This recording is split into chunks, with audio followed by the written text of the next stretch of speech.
नमस्कार, welcome to my channel create simple and easy. मी नेहमीच तुमच्याशी DIY organizer decor piece share करत असते. यामुळे घरातील टाकाऊ वस्तूंचा पुन्हा वापर होतो आणि सगळ्यात महत्त्वाचं म्हणजे कचऱ्याचं जे भरमसाठ प्रदूषण होत आहे ते कुठेतरी कमी होण्यास मदत होते. म्हणून प्रत्येक वस्तू खरेदी करण्याआधी ती आपण घरी करू शकतो का याचा विचार केला तर आपल्याला नवनवीन आयडिया सुचतात. तुम्ही सुद्धा विचार करून पहा. तुम्हाला पण नवनवीन आयडिया सुचतील आणि हे सर्व करण्याची आवड निर्माण होईल. आमच्या किचनमध्ये जी बाल्कनी आहे तिथे मला छोटंसं मेकओव्हर करायचं आहे. तर त्यासाठी मी 2 DIY डेकोर पीस करणार आहे. त्यामधील फर्स्ट आहे वॉल हँगिंग शेल्फ. ऑनलाईन जेव्हा मी हे पाहिलं होतं, तेव्हा छान छान डिझाईन पाहून वाटलं की विकत घ्यावं. पण ह्या 2 फळ्या होत्या, तर म्हटलं आपण घरीच बनवूया. तर इथे पेन्सिलने मेजरमेंट घेतलं आहे आणि आता ड्रिल करत आहोत, जेणेकरून फळीला होल होईल.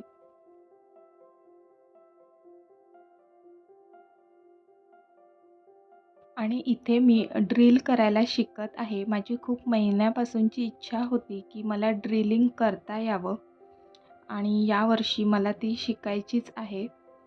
आणि जेव्हा मी ती ड्रिल करताना मशीन हातात घेतली, खूप जड असते. एकतर प्रॉपर त्याला अंदाज घ्यावा लागतो ड्रिल करताना. त्यामुळे मला भीती वाटत होती आणि मज्जा पण येत होती. आय होप की नेक्स्ट टाईम मी जेव्हा करेल तेव्हा मला व्यवस्थित ते जमेल. नेक्स्ट स्टेप आहे वॉर्निश करणे.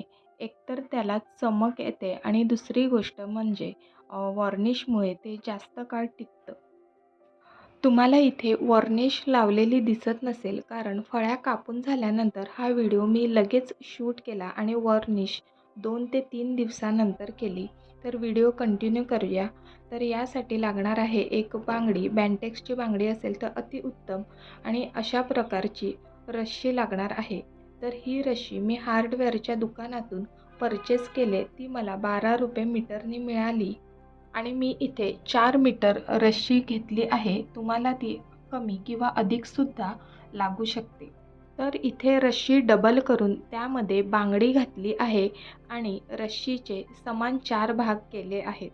आता जिथे बांगडी आहे तिथे तुम्ही त्याच रश्शीने गाठ मारू शकता किंवा अशी दुसरी रश्शी घेऊन त्याला गुंडाळून तुम्ही तिथे ती गाठ मारून फिक्स करू शकता. इथे मी तुमच्याशी एक टिप शेअर करते. जेव्हा रश्शी होलातून घालतो तेव्हा त्याचे धागे निघतात, तर ते निघू नये यासाठी रश्शीच्या टोकाला अशी सेलो टेप गुंडाळा, म्हणजे रश्शी होलातून इझिली जाईल.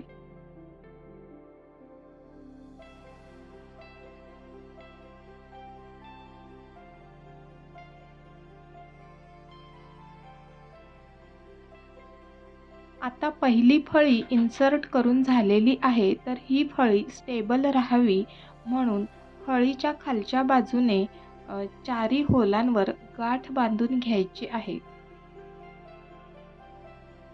अशाच पद्धतीने दुसरी फळीसुद्धा इन्सर्ट करून त्याच्या फळीच्या खालील बाजूला चारीही बाजूने गाठ बांधून घ्यायची आहे.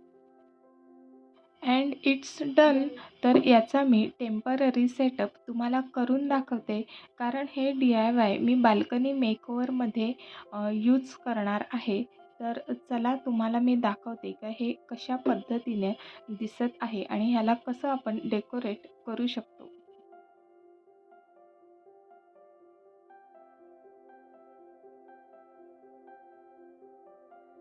नेक्स्ट सेकंड DIYसाठी काचेची बॉटल यूज करत आहे.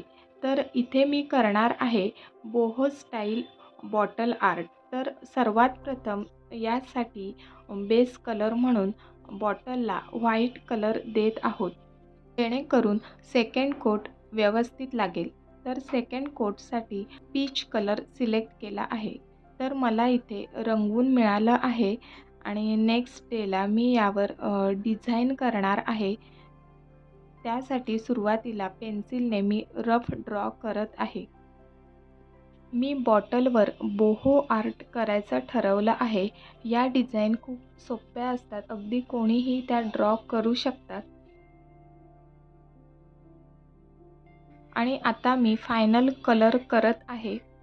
मी पहिल्यांदाच बॉटल आर्ट करत आहे आणि मला वाटलं होतं त्यापेक्षा खूपच सुंदर झालं आहे. म्हणून मी अजून 2 बॉटल आर्ट केलेत, तर त्याचे फोटो मी लास्टला शेअर करेन. हे 2 DIY जे मी तुमच्याशी आत्ता शेअर करत आहे, ते कसे अरेंज करणार आहे, तर त्यासाठी पुढच्या आठवड्यात येणारा बाल्कनी मेकओव्हर हा व्हिडिओ नक्की पहा. आजपुरती एवढंच. व्हिडिओ आवडला तर लाईक, शेअर आणि सबस्क्राईब करा. पुन्हा भेटूया पुढच्या व्हिडिओमध्ये. तोपर्यंत बाय बाय.